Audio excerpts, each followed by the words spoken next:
अस्सलामुअलैकुम। Asia 41 news के साथ मैं हूँ आपकी मेजबान अमना आबास। खबर शामिल करते हैं गुजरांवाला के इलाका वांडो से।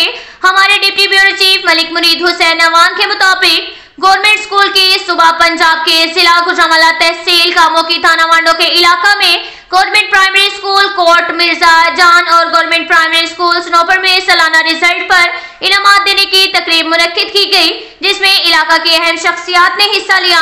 तुलबा की कारकर्दगी देखकर यूं लगा जैसे गवर्नमेंट स्कूलों के तुलबा में बहुत ज्यादा टैलेंट है। इन स्कूलों के हेडमास्टर्स का कहना है कि गवर्नमेंट स्कूलों में पढ़ने वाले तुलबा किसी लिहाज से भी प्राइवेट इदारों के तुलबा से पीछे नहीं। हमारी वालिदैन से अपील है कि अपने बच्चों को गवर्नमेंट इदारों में भेजें, जहां पर गरीब और अमीर का बच्चा आसानी से तालीम हासिल कर सकता है, क्योंकि प्राइवेट इदारों में सिर्फ अमीर का बच्चा तो नहीं पढ़ सकता और गरीब के बच्चे तालीमी ख्वाहिशात दिल में ही रह जाती है। इसलिए गवर्नमेंट स्कूलों में बच्चों को दाखिल करवाएं, जहां ना फीस ना किताबों के पैसे, किताबें फ्री दी जाती हैं और आला तालीम याफ्ता असातिज़ा जो गवर्नमेंट स्कूल की सनत की पावर होती है वो प्राइवेट स्कूलों की पावर नहीं। इसलिए बच्चों को गवर्नमेंट स्कूल में दाखिल करवाएं और फायदा उठाएं। अब तक के लिए इतना ही काफी है। मिलते हैं अगले बुलेटिन में, हमारे साथ रहिएगा। अल्लाह हाफिज।